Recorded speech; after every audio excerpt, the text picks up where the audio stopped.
As diferentes áreas de conhecimento e de atuação profissional do psicólogo hospitalar derivam das várias profissões, ciências e saberes que confluíram para a definição da profissão e do campo de conhecimento da psicologia.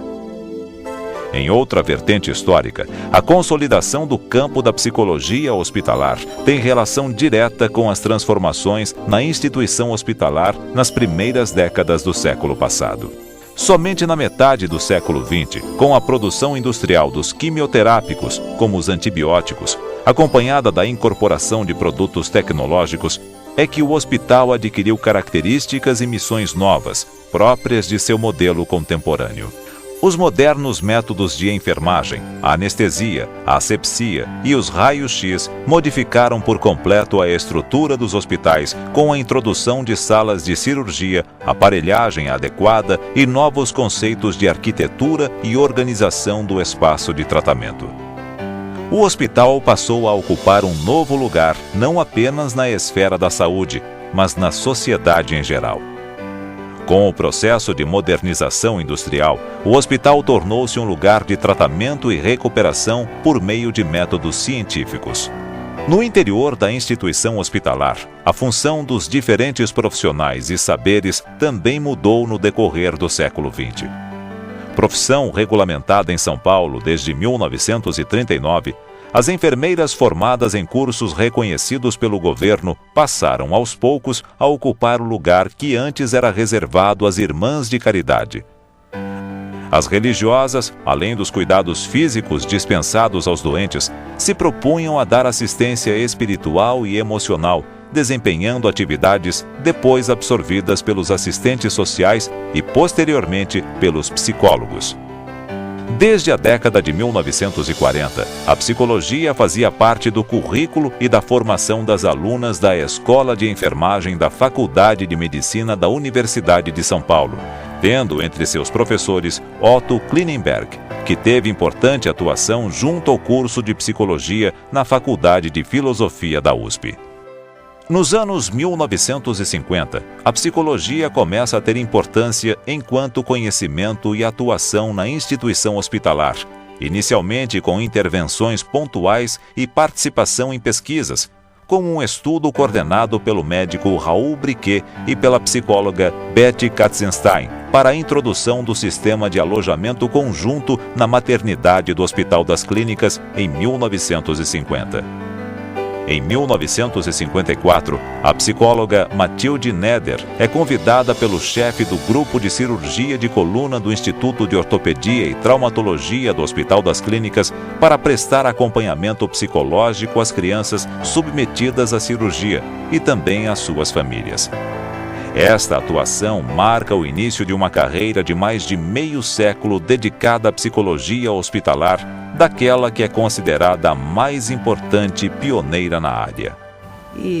O problema básico desse grupo é que eles faziam a cirurgia das crianças e não sabiam eles como e por que as crianças se atiravam, não todas, né? Claro, eram uma ou outra, caíam e quebravam o gesso, prejudicavam a cirurgia. Eu vi relativamente rápido que aquelas crianças estavam com medo, estavam se sentindo sozinhas, assustadas, e as mães estavam não próximas a essas crianças. Eu pedi para falar com as mães, tratei de aproximar as mães dessas crianças, os profissionais, as enfermeiras e os médicos, tratar de aproximá-los dessas crianças. São crianças que estavam ali. Imagina, uma criança sofre cirurgia, está ali, não sabe o que está acontecendo, e medo, né? Pavor, e se atiravam. Criada em 1955, a seção de higiene mental da pediatria do HC foi desde o início um grupo multiprofissional formado por psiquiatras, psicólogos e assistentes sociais. A psicóloga Aidil Macedo de Queiroz atendia no ambulatório, na enfermaria pediátrica e os pacientes encaminhados pelas outras clínicas.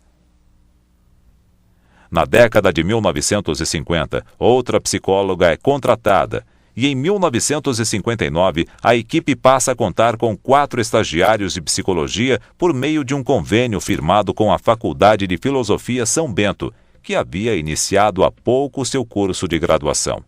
A higiene mental tem uma história longa, né? Ela começa em 1955, ainda ligada à clínica pediátrica, que funcionava dentro do Instituto Central, não existia o Instituto da Criança como um prédio, uma unidade à parte. E ela começou, na verdade, com basicamente 3 profissionais, um psicólogo, um psiquiatra, uma psiquiatra, na verdade, e uma assistente social, né? Desde o começo com essa visão com essa visão de poder estar atendendo outras clínicas. A diferença é que ela tinha um pressuposto de um trabalho psicoprofilático que estava enraizado na própria criação, no próprio nome, higiene mental, né? Uma definição da Organização Mundial de Saúde com relação ao que era higiene mental, o que era saúde mental, no sentido de você estar integrando o indivíduo ao seu grupo, adaptando o indivíduo ao seu grupo. Com essa proposta, os trabalhos foram sendo desenvolvidos durante muito tempo, tanto na parte de assistência quanto na parte de ensino. E acho que isso é uma característica interessante da então sessão de higiene mental e não serviço de higiene mental, né? Era uma sessão da clínica pediátrica. Foi a atenção ao pediatra, à enfermagem, aos atendentes de enfermagem em relação a cursos, em relação à formação, em relação à discussão dos atendimentos, do trabalho. Quer dizer, todo o tempo teve uma preocupação com relação a essa parte de ensino. Ainda na década de 1950, com a inauguração do Instituto Nacional de Reabilitação, INAR, Matilde Neder foi convidada a integrar a equipe multidisciplinar que trabalharia no Instituto. Fundado pela ONU em 1957, o INAR era um centro multiprofissional com médicos, psicólogos, assistentes sociais, terapeutas ocupacionais, fisioterapeutas e enfermeiras. Tinha por objetivo formar técnicos e produzir conhecimento sobre centros de reabilitação em diferentes realidades socioeconômicas. INAR, Instituto Nacional de Reabilitação, mas é uma organização sustentada, criada pela ONU. Todos os funcionários ali vinham de diferentes partes do mundo, cada um numa especialidade, né? Próteses, órteses e cegos. Era um pessoal que dava uma consideração humana para aqueles pacientes. E via ali um trabalho de equipe muito bem definido. Muito bem definido. E era o que eu queria. Eu trabalhava em equipe fora dali, mas eram pequenas equipes que a gente formava. O médico, aquela assistente social amiga, essa psicóloga, outra. Mas ali estava algo profissionalmente bem delineado como um trabalho de equipe, sabe? Consideração ao ser humano. Sabe? Eu achei um respeito muito grande com os pacientes. Falei, não, aqui tem algo para mim, que correspondia às minhas inclinações. A entrada do psicólogo na instituição hospitalar se deu inicialmente em instituições públicas. No caso do complexo do Hospital das Clínicas da USP, a partir dos anos 1950, novos psicólogos vão se integrando e atuando em outros serviços, como na Clínica Psiquiátrica, em 1958, na Higiene Mental do Instituto Central, em 1963, e logo depois na Clínica Otorrinolaringológica. No Hospital do Servidor Público Estadual, inaugurado em 1961, a contratação de psicólogos se deu nos primeiros anos de funcionamento. Com a regulamentação da profissão em 1962, se observa um aumento, embora lento, da atuação do psicólogo nos hospitais em São Paulo e em cidades do interior do estado. Então, no terceiro ano de faculdade, eu fui fazer estágio com a professora Tereza Pontual de Lemos Metel, minha querida orientadora, orientadora do meu início na psicologia hospitalar. E a Tereza é uma pessoa que tinha as mesmas preocupações de sistematização, de organização da observação para uma compreensão boa do paciente. E, para minha percepção, era uma das primeiras pessoas a estar trabalhando em psicologia hospitalar no Brasil. Pelo menos ali em Ribeirão Preto, ela estava acabando de chegar nos Estados Unidos, com um conhecimento muito grande, um trabalho muito grande, com importantes pesquisadores na área de modificação do comportamento nos Estados Unidos. E a Teresa sempre foi uma grande professora, tinha muita vontade de ensinar e era uma mãezona para ensinar, porque ela efetivamente nos educava naquilo que é fundamental na preparação de um bom psicólogo hospitalar ou de um bom psicólogo na área da saúde, que era o respeito ao paciente, a observação adequada de todas as variáveis envolvidas no tratamento, o adequado relacionamento com as equipes médicas. A partir do momento que eu efetivamente fui contratado, em 74, eu já tinha uma série de responsabilidades dentro do hospital como voluntário, e eu já via pacientes em diversas clínicas em colaboração com a Teresa. A psicologia hospitalar, a psicologia dentro do hospital, a psicologia da saúde dentro do hospital, não era muito conhecida, divulgada, querida.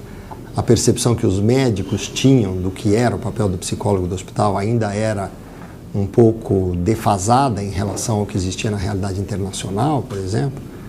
O médico brasileiro via naquela época muito o psicólogo como um psicometrista, um indivíduo, nada contra a psicometria, mas ele só enxergava o psicólogo assim, um indivíduo que vai aplicar testes para avaliar o paciente e dizer se o paciente pode ou não pode este ou aquele procedimento médico. O hospital funcionava assim com relação à psicologia, ao serviço, aquele serviço de psicologia. Tinha psicólogas contratadas, cada uma fazendo uma prática muito bem dentro de consultório mesmo, era um consultório dentro do hospital. Então elas ficavam sentadas no quarto andar.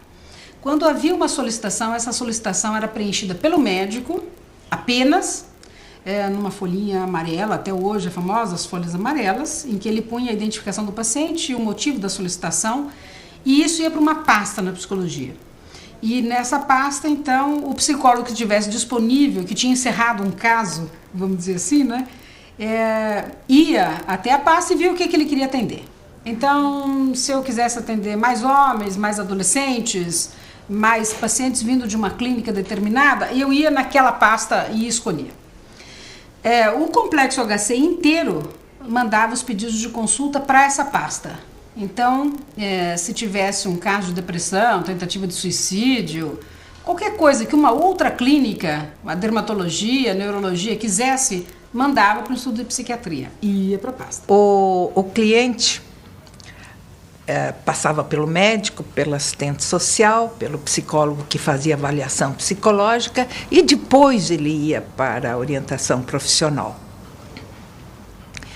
E por isso, como o psicólogo ali trabalhava na orientação profissional também, eu defendia muito a ideia na época de que o psicólogo no hospital não é um psicólogo clínico apenas. Ele pode ser um psicólogo organizacional e fazer clínica enquanto ele faz o psicologia organizacional também, porque ele tinha que entender de trabalho, de colocação na comunidade, de tendências, enfim, o psicólogo não era só aquele que conhecia os testes de TAT, Rogers e outros tantos importantes.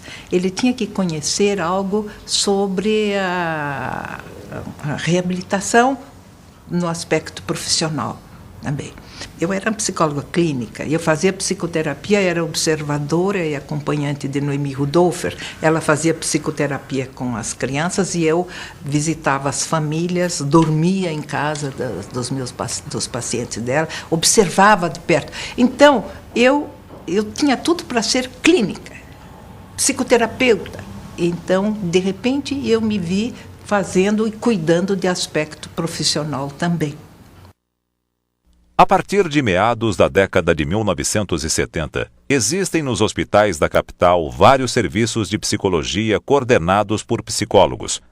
Um marco neste sentido foi a fundação do Instituto do Coração do Hospital das Clínicas, o INCOR, em 1974, com um setor bem definido, um lugar reconhecido e vários profissionais trabalhando. Em 1977, quando o INCOR começou a funcionar, foi também realizado o primeiro concurso público para psicólogos do HC, o que permitiu a regularização de vários profissionais que trabalhavam nos institutos do complexo. foram eleitos ou foram escolhidos 13 profissionais do Complexo HC para vir aqui montar o funcionamento do INCOR. Então, cada um vinha com a responsabilidade de montar o seu próprio serviço, a sua própria área de conhecimento, e cada um de nós vinha também como um colaborador de uma equipe que começava a trabalhar em conjunto.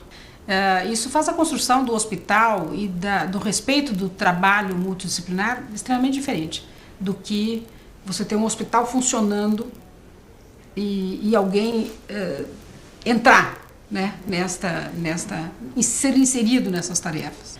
Então a próxima pergunta seria: baseado no que você construiu esse serviço de psicologia?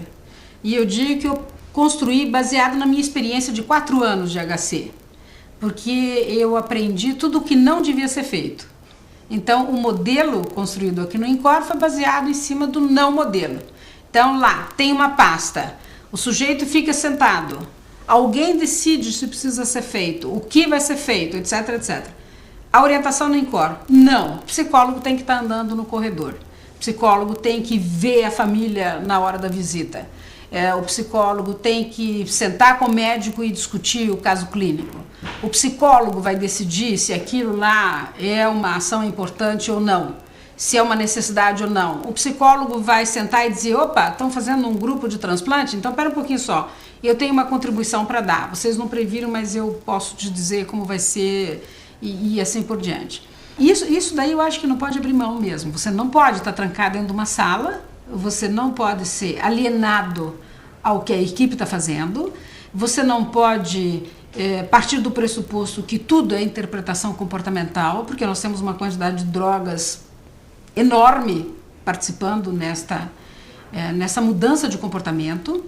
Eu tenho o ambiente colaborando para essa mudança de comportamento. Então, diferente se o sujeito está na UTI ou está no ambulatório, ele tem comportamentos completamente diferentes. Então, isso está incrustado no modelo. Eu diria que a parte, o cerne do modelo, né? A parte que não dá para mudar. Assim como registrar no prontuário e fazer com que os registros sejam úteis para a equipe multiprofissional, e não só aquele célebre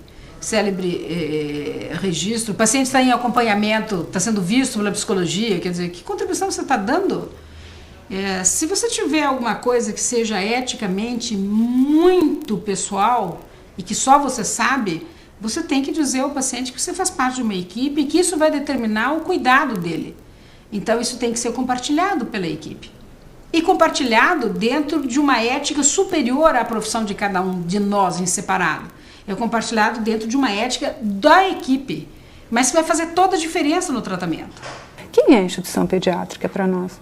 A instituição pediátrica para nós é a criança e a equipe de saúde.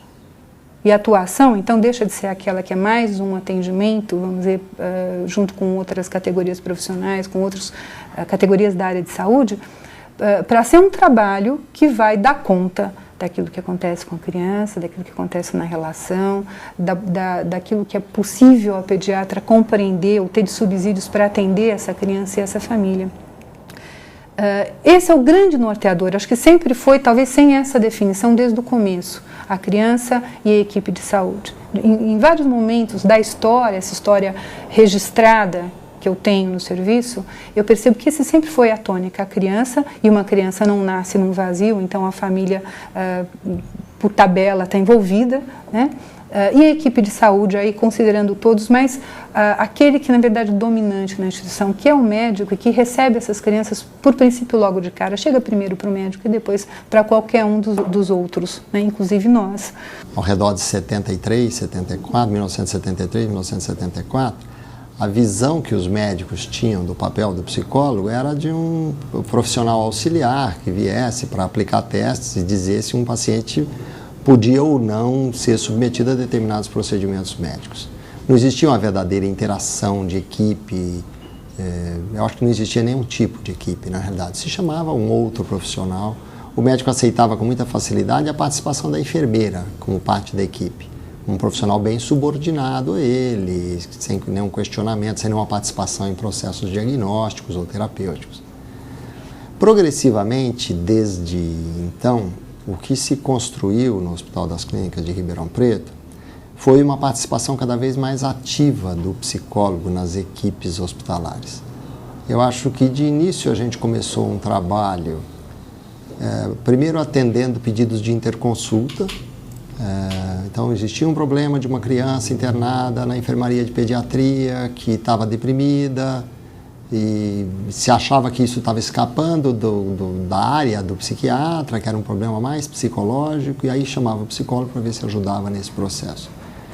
E a gente então atendia os pedidos de interconsulta, inicialmente um predomínio muito grande de pedidos de atendimento de criança, que acho que é a demanda maior para as pessoas, ver uma criança sofrendo, chamar o psicólogo para ajudar. Esse trabalho foi se estendendo, ainda na forma de pedidos de interconsulta, para várias outras clínicas do hospital.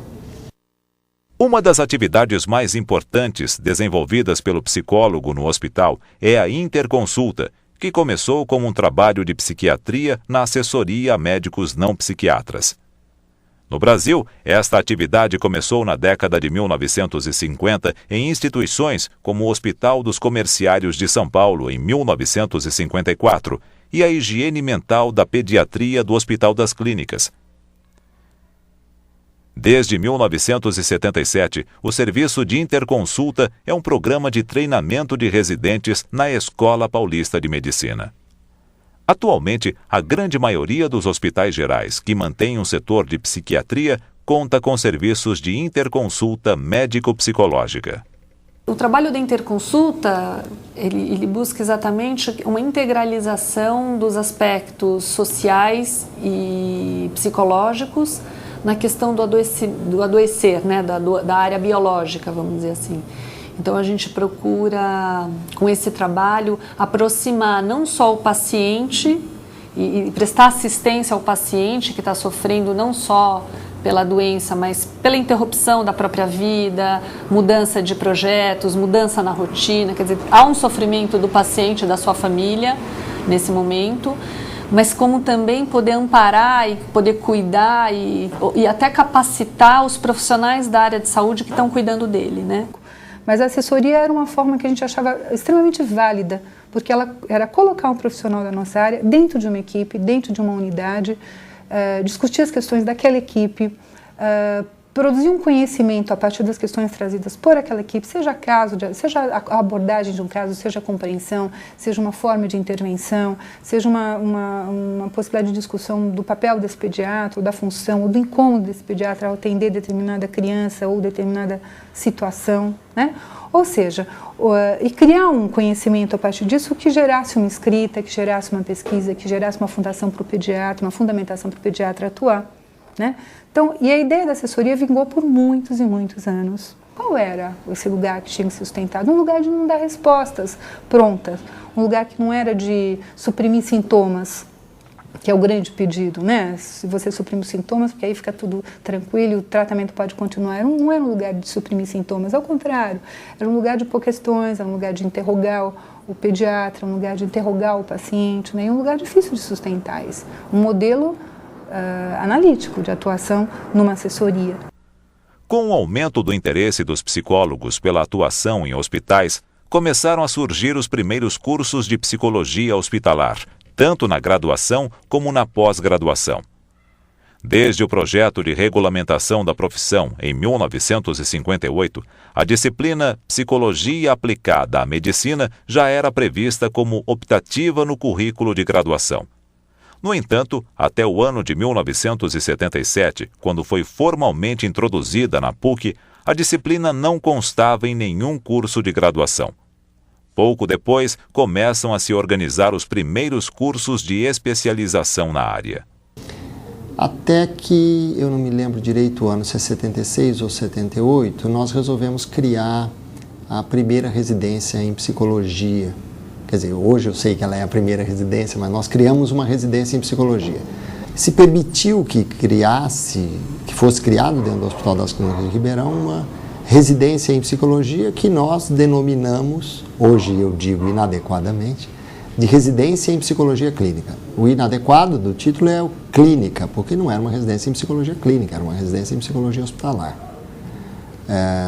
Mas essa residência atendia, nesse programa de residência, o objetivo era formação de novos profissionais, psicólogos recém-formados, num processo de treinamento, aprendizado durante a execução de tarefas, a se tornarem bons psicólogos dentro de um hospital. Eu fui até Ribeirão Preto conhecer esse projeto, ver como é que funcionava, quais eram as exigências, e foi um contato muito rico. E quando eu voltei, que eu apresentei à direção superior do INCOR, essa proposta, né, que eu fiz essa proposta para a direção superior do INCOR, 2 nichos se abriram. A enfermagem fazia a residência e a psicologia fazia a residência. Houve uma tramitação bastante intensa. A superintendência acaba autorizando a partir de 1983. Então foi quando essas 2 áreas começam o programa de, naquela época a gente chamava de residência ainda, para não médicos, em todo o complexo HC. Isso começa nessas 2 profissões. No ano seguinte, então, esse projeto passa a ser tão importante, tão bem aceito, que a superintendência resolve abrir para todas as outras profissões não médicas e em todos os institutos. Então foi um modelo que começou com a psicologia e com a enfermagem no INCOR.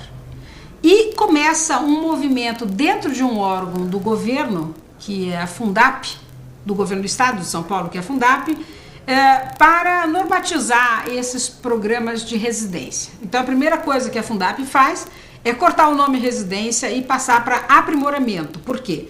Porque tinha uma implicação em custos. São eles que dão até hoje as bolsas dos residentes médicos. E ela é de um valor superior ao dos aprimorandos não médicos, né? Ou da equipe multiprofissional. Mas daí, independente disso, a Fundap começa também a se estruturar em termos de avaliações trimestrais, de ouvir também o supervisor, de critérios para aprovar os programas, de um mínimo de horas. Então ela começa a fazer essa estrutura administrativa, enquanto que os locais onde vão se desenvolver esses programas de aprimoramento começam a se estruturar do ponto de vista científico e da formação do supervisor. O Conselho Federal de Psicologia, muito oportunamente, faz uma legislação, uma normatização do que são os programas de psicologia. Eu participei da comissão do Conselho, que levou muito em conta a nossa experiência de Ribeirão e outras experiências de outros locais do Brasil, e denomina residência, entendendo esse programa de formação, entendendo que residência é um nome que descreve um processo de formação e não algo exclusivo da área médica. A questão do pagamento, a questão precisa ser resolvida de uma outra forma, né? Não simplesmente através da troca dos nomes. O nosso programa, heroicamente, continua resistindo. Então, eles disseram, olha, vocês têm que chamar aprimoramento. Então, nós chamamos aprimoramento em, aspas, residência em psicologia clínica. Quer dizer, ninguém pode me obrigar a mudar o nome do meu programa. Eu quero manter a tradição histórica de que esse programa se chamou residência, recebeu como recebe as residências médicas hoje, na expectativa de que um dia se enxergue que as diferentes profissões de saúde têm muita coisa em comum e que os treinamentos são muito semelhantes e que devam ser respeitados assim. O Programa de Aprimoramento Profissional da Fundap representou uma importante iniciativa para estabelecer e consolidar padrões adequados de atendimento, tendo um forte impacto na formação de novos profissionais em diversas instituições do Estado. Iniciou a partir da década de 80 e até hoje é um programa de 2 anos, onde os psicólogos têm experiência nas diversas atuações dentro do hospital, né? Quer dizer, em ambulatório, em programas longitudinais, em psicoterapia, enfermaria psiquiátrica, né? Atuação com o paciente em crise, e o trabalho da interconsulta psiquiátrica e psicológica, né? Que é o trabalho dentro do hospital. Ribeirão tem hoje, o Hospital das Clínicas de Ribeirão tem hoje, sob a minha coordenação, 2 programas. Um programa que chama Residência em Psicologia Clínica. O que faz, na realidade, o conteúdo é um programa de treinamento durante o exercício profissional na área de psicologia da saúde em hospitais. E um programa de promoção de saúde na comunidade, que é o que o nome diz. No programa de psicologia clínica, que na realidade faz psicologia hospitalar, hoje nós estamos com uma função extremamente diversificada em praticamente todas as clínicas do hospital. nós atendemos pedidos de interconsulta desde cirurgia pediátrica, quer dizer, crianças que vão passar por um procedimento cirúrgico e que precisam de um acompanhamento e preparação psicológica, até acompanhamento de pacientes terminais em clínicas muito complexas, como gastrocirurgia, por exemplo. E a partir de então, nós começamos a formar os profissionais, não só de São Paulo, mas de todo o Brasil, para levar esse modelo para o seu local de origem e para abrir, inclusive, frentes de trabalho agora muito mais credenciadas e mais habilitadas para desenvolver a prática da psicologia clínica na área hospitalar. O psicólogo hospitalar participa também na formação de outros profissionais da área da saúde. A psicologia médica aparece como curso pela primeira vez em 1952 na Faculdade de Medicina de Ribeirão Preto e em 1956 na Escola Paulista de Medicina. Na década de 1960, os programas de psicologia médica foram implantados de forma mais ampla e efetiva, difundindo-se posteriormente e atingindo atualmente quase a universalização. A ideia do Serviço de Atenção Psicossocial Integrada em Saúde, que é o SAPS, ele tem um objetivo que é o da continuidade, né? Então a gente inicia o trabalho desde o momento da graduação com os estudantes, né, de medicina, com o curso de psicologia médica. Então, assim, todos esses profissionais que eu estava te contando, os psicólogos contratados do SAPS, eles são professores também da psicologia médica, eles têm diversas atuações, né? Atuação de coordenadoria, como professor na psicologia médica, como profissionais de ligação nas enfermarias. Então, são diversas as atuações do psicólogo dentro do SAPS. E essa ideia de continuidade é assim, é você começar trabalhando desde o estudante de medicina, né, que fez essa escolha e que vai começar a se deparar aí com diversas questões, e a sua atuação, né, a prática, a assistência, e também as questões de capacitação, né, que é a educação continuada aos profissionais de saúde que trabalham no hospital, na instituição.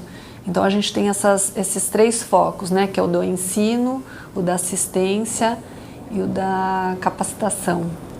Então, assim, tem particularidades também no trabalho do médico que precisa ser contemplado com um trabalho de ensino. A gente está chamando de ensino não só o ensino formal, o ensino aula, né, mas o ensino na medida em que discussão traz conhecimento, na medida em que a elaboração de uma estratégia para atuação com o paciente traz um conhecimento. A Faculdade de Medicina de Ribeirão Preto abriu cursos novos na área de fonoaudiologia, nutrição, fisioterapia, terapia ocupacional.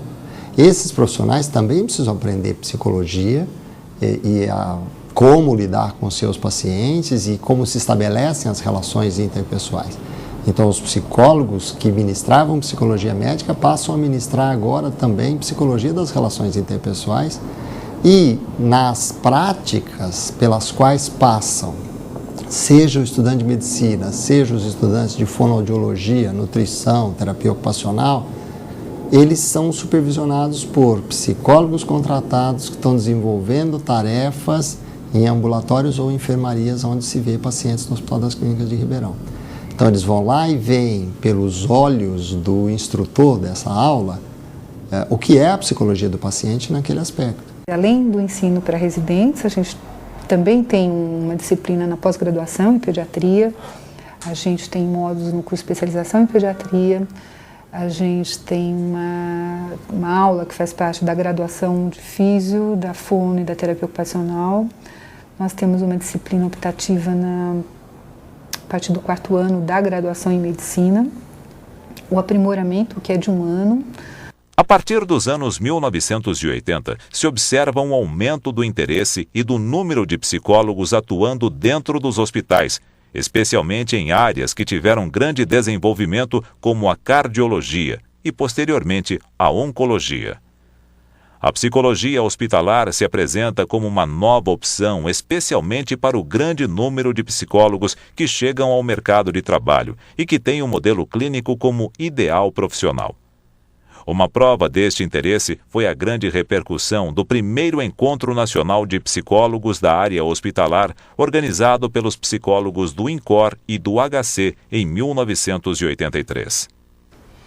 E qual não foi a nossa surpresa? Que apareceram ônibus inteiro de gente descendo com a mala, assim, nossa, mobilizamos 900 pessoas que vieram prestar atenção naqueles depoimentos que a gente estava imaginando que seria meramente um encontro, de sentar e contar o que eu faço, onde eu estou, enfim. 900 pessoas, então não cabia. O anfiteatro era para 600, não tinha condição, nem se sentasse no chão, não tinha condição de absorver tudo aquilo. E rapidamente a fundação, de novo, foi muito permeável e se dispôs a equipar os outros 2 auditórios que tinha no centro de convenções com televisões para transmissão simultânea e de forma que todos aproveitassem da melhor maneira possível. As ideias estavam sendo trocadas.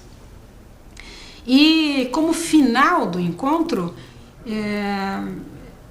o grupo que veio assistir, de participantes mesmo, se mobilizou para que aquele lá fosse nomeado como sendo o primeiro encontro e que a cada 2 anos esse encontro tivesse uma continuidade e que buscasse mesmo atualizar, não só informar, mas atualizar, contar esses ganhos, essas mudanças que a gente estava vislumbrando num cenário que no momento era um cenário só informativo, passou a ser um cenário até de formação mesmo, de possibilidade de encontros entre as pessoas. Esse encontro, então, o segundo foi realizado aqui em São Paulo, de novo no mesmo centro de convenções, em 85, depois ele passa para 87, aí ele vai para o Nordeste e a partir daí ele começa a viajar o país. Este encontro foi o cerne também, o primeiro embrião para a fundação da Sociedade Brasileira de Psicologia Hospitalar. A Sociedade Brasileira de Psicologia Hospitalar foi fundada em 1997. Diferenças internas levaram à constituição de uma outra associação nacional, a Associação Brasileira de Psicologia da Saúde Hospitalar, em 1999. Em muitas instituições, as contratações iniciais de psicólogos obedeceram mais a critérios pontuais e circunstanciais do que a um plano organizado e programado, o que levou a um esforço posterior de organização e sistematização dos serviços de psicologia hospitalar. Neste sentido, por exemplo, em 1987, Matilde Neder foi convidada a dirigir a coordenadoria das atividades dos psicólogos do Hospital das Clínicas da Faculdade de Medicina da Universidade de São Paulo, o CAPSE. Nesta função, foi também presidente do Conselho Editorial da Revista de Psicologia Hospitalar. A minha surpresa foi que havia também a minha designação para ser coordenadora nessa coordenadoria. Não foi um trabalho fácil ser coordenadora dessa, mas aconteceu e teve sucesso. O grande problema dessa forma dispersa da entrada do psicólogo é a questão da aplicação dos recursos, né? Quer dizer, cada um vai fazendo uma atuação isolada, parcial, né? Um pedaço daquela atuação e não consegue promover nenhuma questão mais integral, né, em relação ao hospital como um todo, em relação ao ensino da psicologia médica. Então, todo o esforço do departamento tem sido, com o setor de interconsulta e com essa recente formação do serviço de atenção psicossocial, é no sentido de integralizar a questão do psicológico no hospital, né? Então, a hora que você tem um setor, como a gente tem agora há 2 anos, um setor de psicologia, você tem uma centralização desses recursos, né? Então, na verdade, o psicólogo ele passa a ser coordenado por psicólogos, né, ou por psiquiatras, e não mais pelaquela disciplina médica, que acabava acontecendo uma subordinação e uma limitação das possibilidades do psicólogo.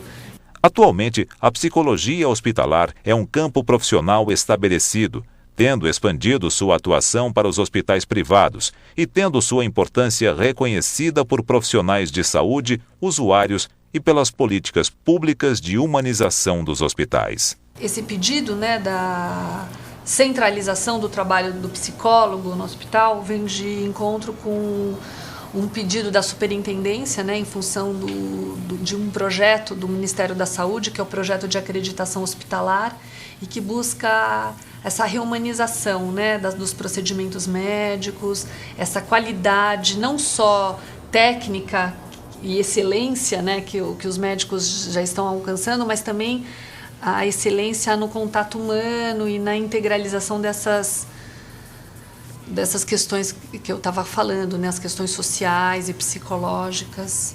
E essa assistência que se destina à enfermaria, às unidades de internação, que se destina às unidades ambulatoriais, né? Mas onde, assim, aquilo que a gente não vai pensar é num trabalho que seja normativo, que seja de enquadramento do paciente, que seja de adaptação, que seja de... Eu ouvi uma vez uma frase num trabalho que dizia que que é muito antiga, mas falava da psicologia hospitalar como a clínica do Era reabilitação, reeducação, no sentido de voltar a um estágio anterior que se supunha o adequado.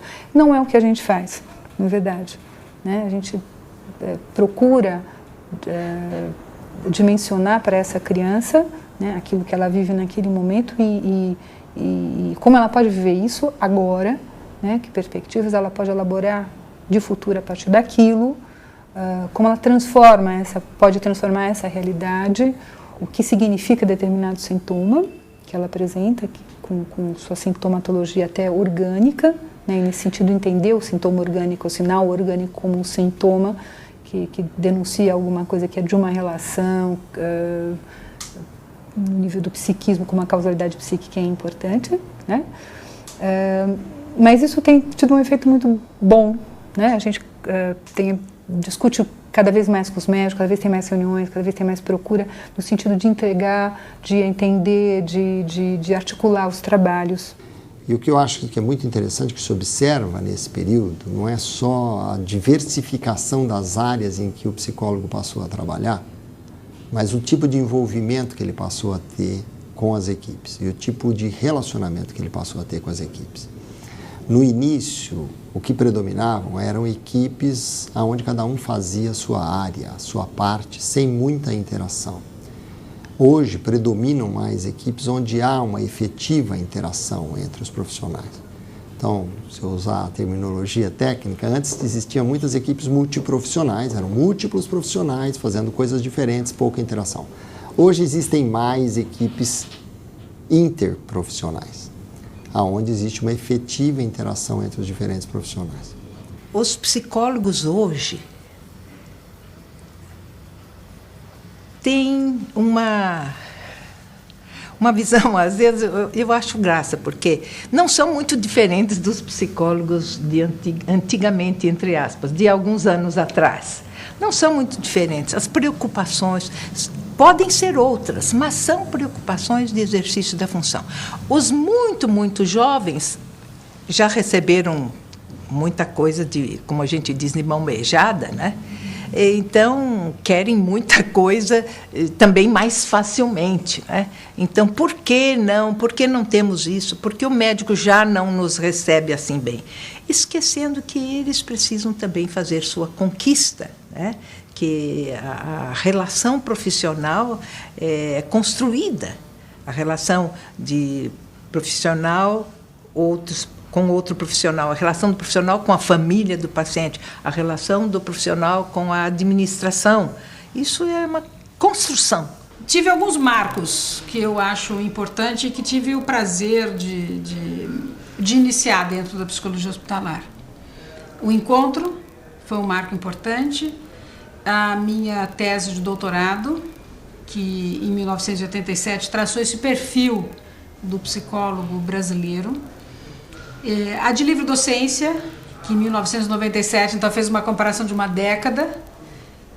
Foi bastante prazeroso de ser feito. O perfil, se em 87, quem contratava mais eram os hospitais públicos. Em 1997, você vê um grande avanço dos hospitais particulares procurando o serviço dos psicólogos. Se em 1987 a pesquisa era direcionada para trabalhos acadêmicos, então, se o profissional estava inserido na pós-graduação, ele pesquisava. Se ele não estava na pós-graduação, ele não pesquisava. Em 1997 você vê que não. Ele pesquisa como produção mesmo de conhecimento, e eu digo de conhecimento nacional, em que ele questiona conceitos, questiona instrumental, questiona a própria rotina, para torná-la mais eficiente, mais eficaz. Então ele começa a prestar atenção naquela profissão e naquela inserção. Diferente do 87, que ainda é uma perplexidade, né? Quem somos, o que estamos fazendo, enfim. O que a gente observa em 97 é que os programas de ensino são mais formalizados, quer dizer, eles têm um programa mesmo, com começo, meio e fim.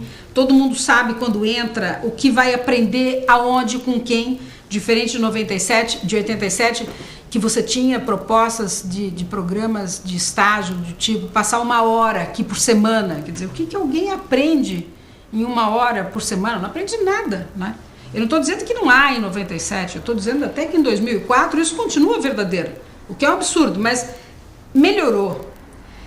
Os psicólogos começaram a se preocupar com essa formação, a ponto de caminharmos para a concessão do título de especialista e do reconhecimento de alguns programas, como sendo capazes e suficientes de formar essas pessoas como especialistas na área hospitalar, né?